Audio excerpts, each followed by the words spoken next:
we've got the redo of the primary coming up. The date of that, May what? May 14th.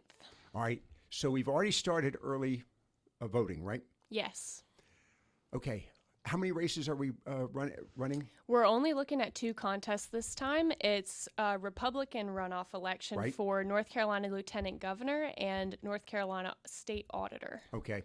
And we're not talking about high-profile races. And I don't mean to diminish the value of the lieutenant gubernatorial race, or for that matter, the auditor's race.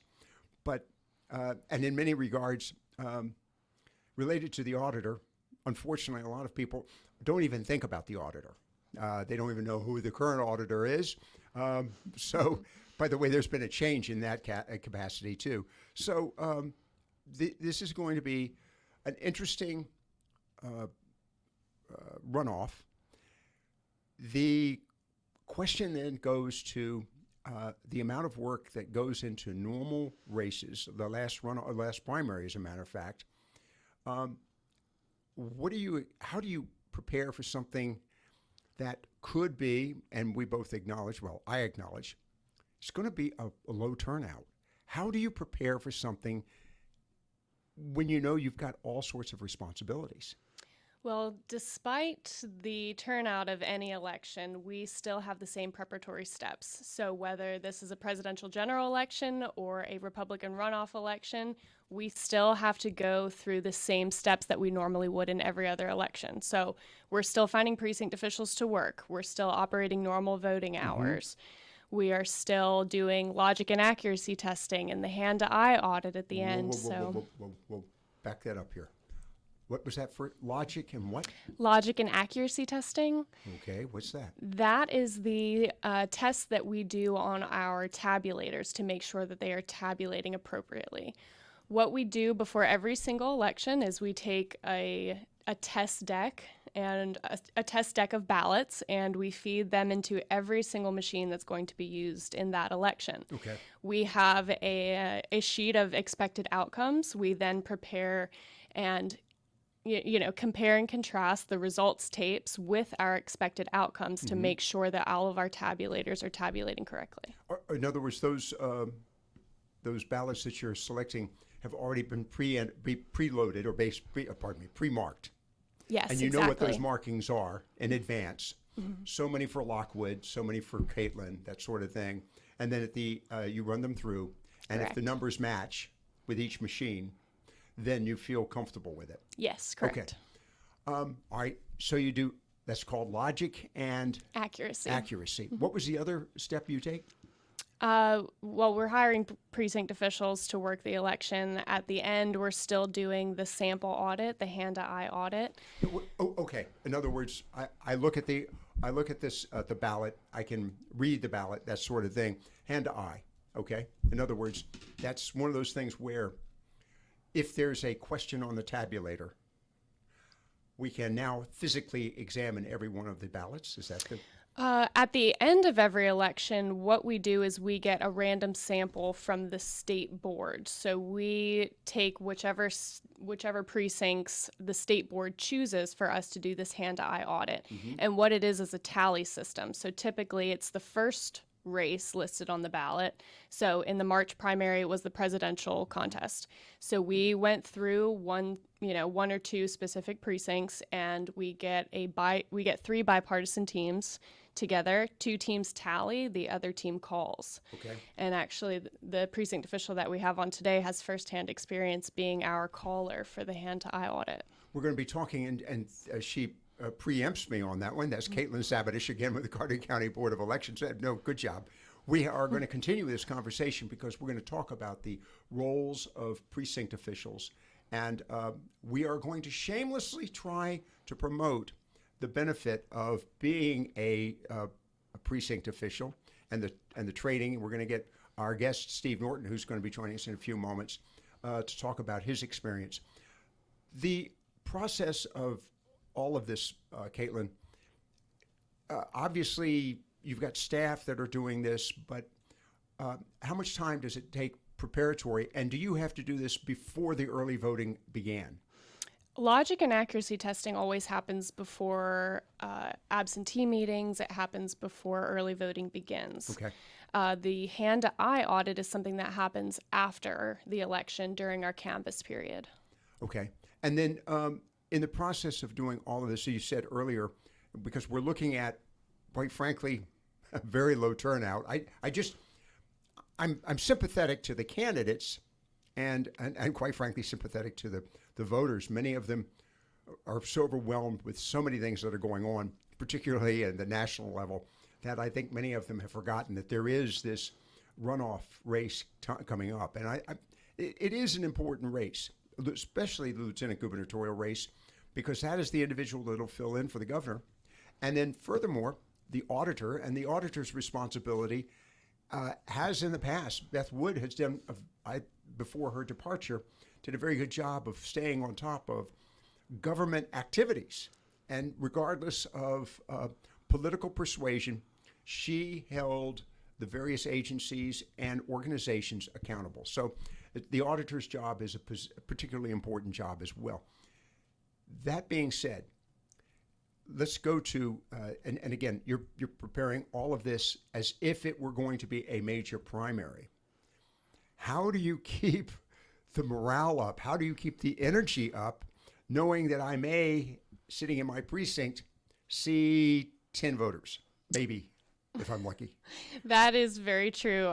The turnout for this election isn't going to even probably, I mean, we're expecting for it not to be even close to our March primary election, but I'd be precinct. I would. Yes. What, I will take that. I will take that bet any day of the week, but I apologize. But the precinct officials that we have on board, they're very dedicated and very, very much in support of the process and what they do. And so I think that, if there's a job to do, they're going to show up and they're going to do it no matter how many voters show up to vote. I'm looking forward to that conversation with our guest coming up in a moment, Steve Norton. All right, again, we're talking with Caitlin Sabadish, Carteret County Board of Elections Director. Caitlin, I've asked you this on numerous occasions, and of course, we have this situation in every county. Have you spoken to other boards of elections? Have they encountered any problems or any difficulties that you may have not have encountered? No, I really haven't heard much from any other counties as far as, their processes. But, everybody's still operating early voting the way that we normally would. All right, let's talk about the process of early voting here because, and of course,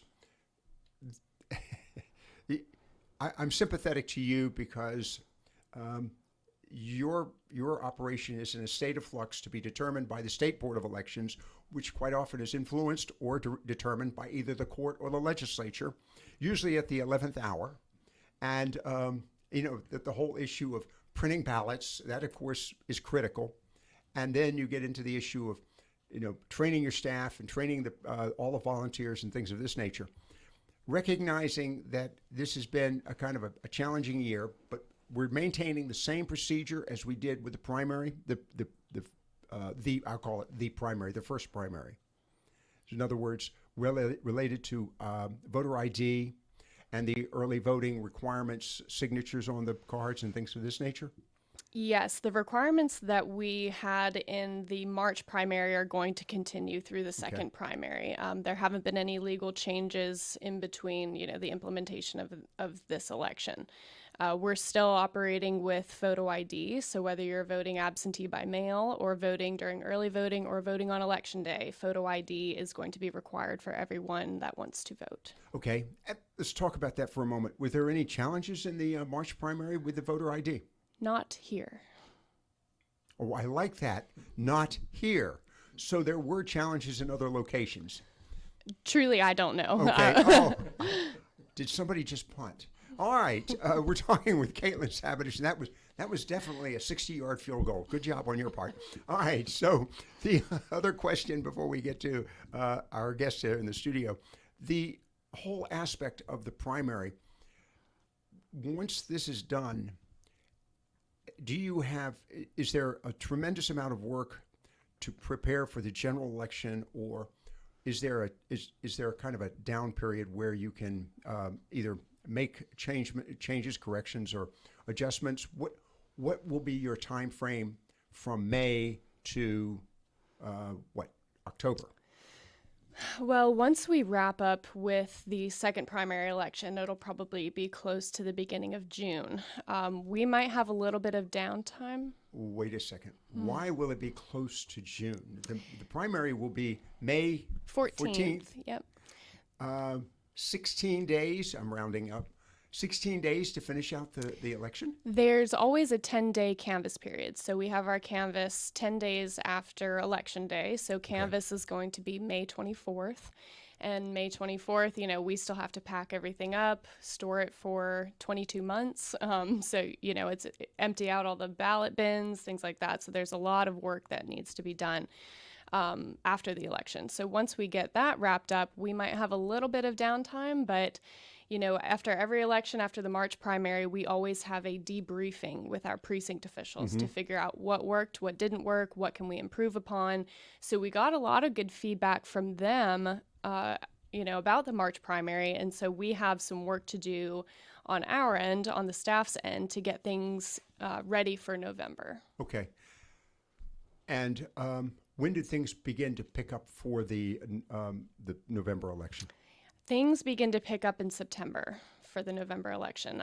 Early voting will start in October, but absentee by mail starts weeks prior to. So we will be having our absentee meetings starting in September. We're going to have to be staffing early voting, finding precinct officials to work, and with it being a presidential general election, we are going to need workers. You call it a presidential general election. We're going to talk about this after the break. Is this going to be more than just a presidential election? That's my personal remark. I'm not going to ask you to respond to that. We have Caitlin Sabadish here in the studio this afternoon. We also have a guest joining us in just a moment. Take a quick break here on Viewpoints. We're talking about the upcoming primary, that is the runoff. You didn't know there was a primary. Okay. A lot of people don't even think about it. Yes, for the lieutenant gubernatorial seat, Republicans, by the way, you Democrats don't have to worry about a thing. Oh, what about the independents, the Greens and the pardon me, not the Greens, the Libertarians and so forth? They do not have any runoffs, do they? The unaffiliated voters who did not vote in the primary or chose to vote Republican in the primary are eligible to vote in the second primary. The early voting and the whole process. So what you were going to also bring up the topic of what's needed for early voting and the deadlines. Yes, so early voting is happening now. We only have one location open for this second primary election, and that is at the Board of Elections office in Beaufort. Our hours are Monday through Friday from 8 a.m. to 5 p.m., and we do have one Saturday open. That's going to be May 11th from 8 a.m. to 3 p.m. And have you had much traffic? Because early voting started this week? Was it? It started on April 25th, so we're a few days in at this point, and I think we have just over 50 voters. Wow. What a crowd. Okay, we have joining us here, and I'm being a little facetious as I say that, but we have joining us here, if I can get the button to, there we go, Steve Norton. And Steve, you are a precinct official? Precinct worker and official, and thanks for having me here. Happy to talk about that. When I moved here in 2018, I went to register to vote, and they said, we're looking for poll workers if you'd be interested. And I said, sure, why not? Sounds like a great plan. And they said, okay, great. Training starts Friday morning. Can you be there? This was Wednesday, so it was a day and a half later I started doing my training. Every poll worker has to sit through 7 hours of training before every election. Before every election? Before every election. Now, we're talking about a runoff this afternoon. That is a continuation of the primary that we had in March. So that is not a different election. But we did train all of our poll workers before the March primary. All of our poll workers will be trained again before the presidential election in November. So every election, we have to train the entire staff of poll workers. Caitlin, let's talk about what are the various capacities of poll workers. What have you got? What are those groups? We have chief judges, judges, and assistants. In every precinct, there's an appointed chief judge and 2 judges, and they're a bipartisan team. So they are appointed by our 5-member bipartisan Board of Elections. In addition to the chief judges and judges, we do have assistants working in the precinct. The number of assistants in each precinct is dependent on the size of the precinct. So in a smaller precinct, you might only have a chief judge and 2 judges, versus a larger precinct might have a judge, 2 judges, and 5 assistants. Okay, now I know that when I voted, I went up to an individual who asked my name. I don't know why John Doe didn't show up, but anyhow, they asked my name, wanted to see my my credentials, et cetera, et cetera. How are they? What is their title? What are they? It could have been an assistant. It could have been a judge. When we're in the precinct and when our precinct officials are in the same location for 15, 16 hours a day sometimes, they rotate. They all do roles. the job. Okay. Yes. If there's a provisional to be done, we typically only see judges and chief judges operating that help desk. Okay. The capacity of that person, does that person who's taking my name and identification, is that a title or is that just an assistant? Would you call that? An assistant, but it assistant. could also be the chief judge sitting at a laptop or a judge. And then, of course, we saw the situation where somebody was standing by the, what's the word I'm looking for? The DS200 the what? tabulator. Tabulator. Thank you. The tabulator, and I'm feeding my ballot in. Okay, so that's, again, it could be an assistant, a judge, or chief. Okay. All right. Steve, your title, what are you? I guess I'm a jack of all trades. I started out as a poll worker, as an assistant, moved up to a judge, moved up to a chief judge. Then I started working on the team that does the training for the rest of the poll workers. And now I work as a rover. And a rover is responsible on election day for 4 or 5 different precincts. And you go around to those 4 or 5 different precincts, have extra equipment, supplies that might be needed, have the knowledge to fix a machine that's causing a problem. So it's an experienced poll worker who's out there as a rover, just taking care of all the issues. How many Steve Nortons do you have? There are 6 rovers, but only 1 Steve Norton. Okay. All right. Okay. Well, 6 of one, half dozen the other. I'm sorry. Okay. All right. So you have 6 rovers. Yes. Okay. What is your current situation related to poll workers? We need more precinct officials for the November general election. We're going to have to staff our precincts adequately to avoid long wait times and to get people through. It's going to be a heavy turnout, so that you predict that? I do predict that. Unlike this second primary, I do predict a very large turnout in November. So we are looking for people to work with us. It is a paid position. So brand new precinct officials typically start out as assistants, and just like Steve, they can work their way up to being a judge or a chief judge with experience. Rate scale. Our chief judges are paid $14 an hour. Our judges you're going to have to pay taxes on that. Right. So go ahead. I'm sorry. Our judges are at $13.50 and our assistants are at $13 an hour. Quick question on pay. Is that established by the county, the state? The county. Okay. Second question. How do we compare to other counties with other poll workers? Boy, this is a tough one. Steve? We just went through this last fall and brought this to the attention of the county commissioners that it had been, I believe it was about 6 years since the pay had been increased, and we did manage to get a $2 an hour pay raise for all of the positions. And at the time, we were lagging behind many of the other comparable counties in North Carolina. Okay, let's talk here for a moment about the length of time in your capacity, not as a rover, but as a precinct judge or an assistant. When did you, I could ask this of Caitlin, but Caitlin's there 24/7. You're sitting there, you're under the category of, I'll use the word, volunteer. Of course, yes, you are getting paid, but We have many volunteers. you do. We do. We have some people who choose to volunteer. What do they do as volunteers? The same work. They say I want to do this for the good of the community, and I don't need to be paid for it. And many of our workers choose not to be paid. That's their choice. We need a list of those paid. No, really. Kudos to those people, and I don't mean that not to in any way to mean those that are getting paid, but the fact that someone has felt that compelled that they just push it, they barrel their way in. How are you doing on volunteers, Caitlin? Same situation? Yes, we're always looking for volunteers. We're looking for precinct officials, all the same. All right, we've got a few moments here. Day in the life of a precinct official. On election day, you're up at 4:30 in the morning. You're probably Yeah, going to right get, there you lost 50% of the population. Right. Boom, gone. You're probably going to get to your polling location at 5:45 at the latest.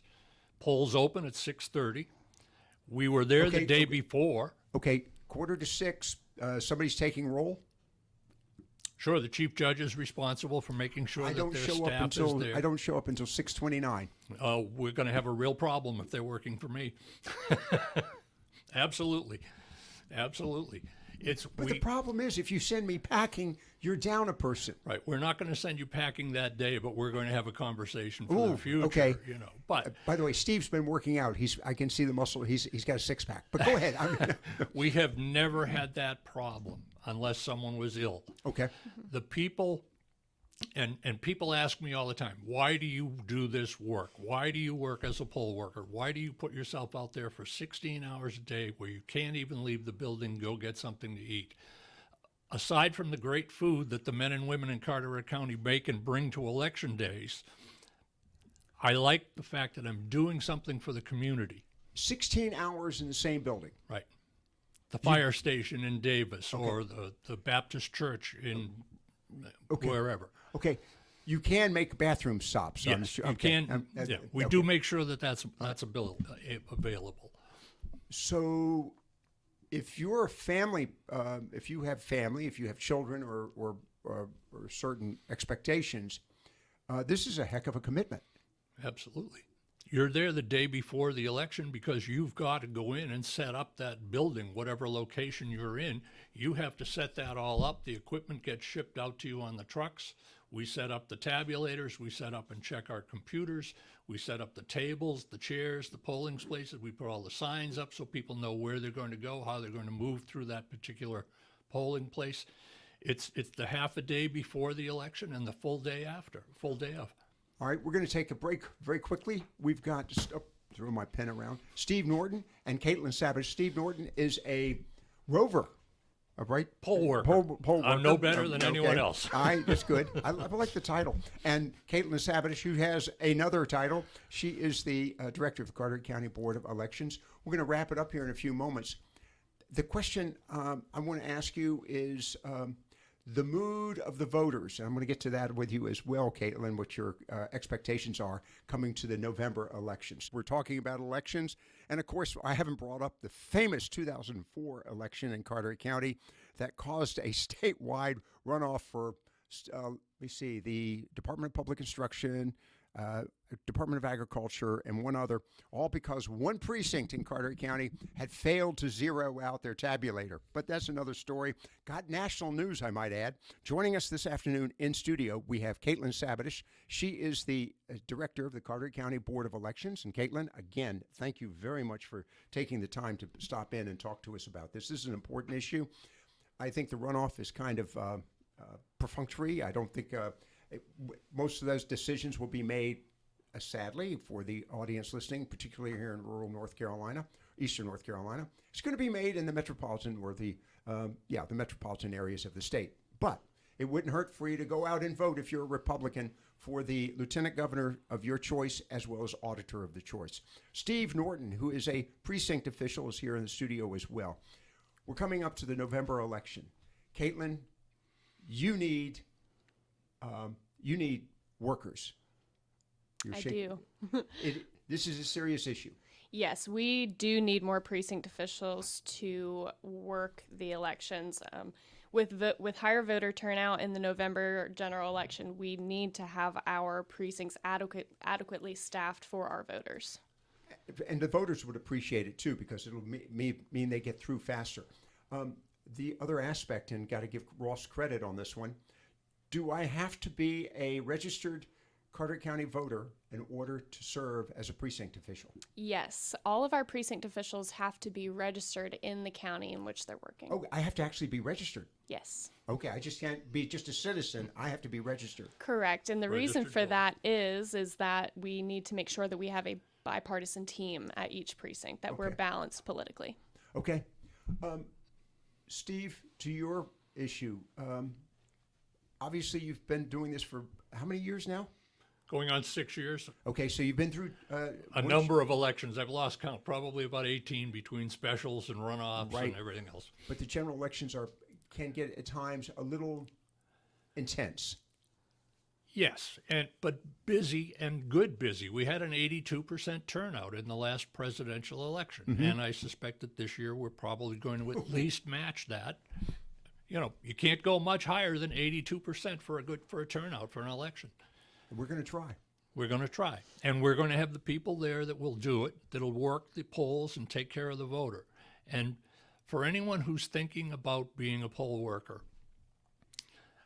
people ask all the time, why do you do this?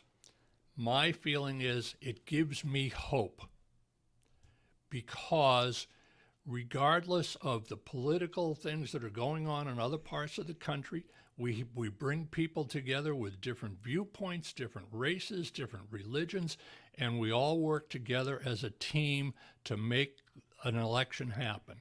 And that gives me hope that we can do this in other things too in life. I'll opine on this one and say it is symbolic, because you are not an elected official. You're an average citizen off the street. And so that in many regards, Caitlin, I'm thinking, I'm, from the perspective of your capacity as director, but I'm also curious from the perspective of the State Board of Elections. This is a citizen's election. It is. And our precinct officials are very dedicated to the process, just like Steve. And we had a precinct official, Mr. Jack Butler. He's moved out of North Carolina, so he's not a precinct official for us anymore. But he spent his career as in the Marines, and he came to us, and we always ask at the beginning of training, why do you want to be a precinct official? And he said, well, I'm here to do my civic duty, as if 30 plus years in the Marine Corps wasn't enough civic duty for him. But he came to us and he volunteered his time to perform a civic duty. All right, we're going to talk about this again and again, because I'm hearing from you the need, Steve and Caitlin, for volunteer people to step up, right? What have I got to do to step up? You can contact our office. You'll fill out a precinct official application form. These are available at our office or on our website, or just send us an email and we'll mail one to you if you don't have email. You just fill out your name, where you live, your party affiliation, and we will send you a new hire packet and get you on board. So I can apply just for the chief judge. Yes, but I will say our chief judges and judges are experienced precinct officials. I jumped we right into that. we Okay. do start all of our brand new precinct officials out as assistants, and so that they can Okay. gain knowledge and experience of the process. And you have one-stop workers too. Yes, we do have early voting workers. Can they do both jobs? Yes. Okay. Typically, we do not just have early voting precinct officials. Any precinct official that works early voting will be working election day. Because Okay. election day is really where we need it. We need over 100 precinct officials to work election day versus early voting. We just don't need as many because there aren't as many locations. All right, we're talking about the Carteret County Board of Elections. And I'm going to say, because we broadcast over such a large area, every county probably has the same situation, Caitlin. Yes, absolutely. I think right. every county is having this similar struggle that we are. If you're thinking about participating, please consider this. Your local Board of Elections, and you can go on the website, State Board of Elections, and it'll direct you to the local Board of Elections. I want to thank Steve Norton for his time, also service. Thank you very much. Thank you, sir. Caitlin, as always, really appreciate your accessibility and good job. Thanks very much. Thank you for having me.